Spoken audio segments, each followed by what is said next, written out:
Hi అండి, అందరికీ నమస్తే. Welcome back to Satvika's veg cooking. ఈరోజు ఓరియో చాక్లెట్ బాల్స్ ఎలా చేయాలో చూపిస్తున్నాను. ఫస్ట్ ఓరియో తీసుకొని మధ్యలో ఉన్న వైట్ అంతా తీసి ఒక గిన్నెలోకి వేసేసుకోండి.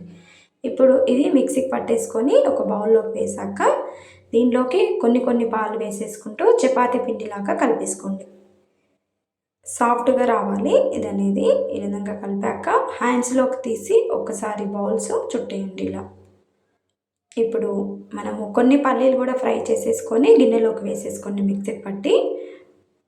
ఇప్పుడు ఈ వైట్ బాల్స్ ఉన్నాయి కదా, మధ్యలో క్రీమ్ తీసాము, అది లోపల ఫిల్ చేసి ఇలా మళ్ళీ బాల్స్ లాగా చుట్టేయండి. ఇప్పుడు డైరీ మిల్క్ చాక్లెట్ మిల్క్ చేశాను, దానిలో ఒక్కొక్కసారి డిప్ చేసి బటర్ పేపర్ కానీ మీ దగ్గర ఏ పేపర్ ఉంటే దానిపైన పెట్టేసుకోండి. ఇప్పుడు సేమ్ అదేలాగా ఇప్పుడు రౌండ్గా చేసుకొని దానిలోకి ఇది ఫిల్ చేశాక నేను కొన్ని పల్లీలు ఫ్రై చేసి దానిలో కొంచెం మిక్సీకి పట్టి ఈ విధంగా తీసుకున్నాను. ఇది అనేది ఆప్షనల్. ఇలా వీడియోలో చూపిస్తున్నట్టుగా అన్నీ చేశాక ఒక 10 to 15 మినిట్స్ డీప్ ఫ్రిడ్జ్లో పెట్టేసుకొని తీసుకుంటే ఓరియో చాక్లెట్ బాల్స్ రెడీ అయిపోయింది. అంతే అండి. వీడియో నచ్చితే లైక్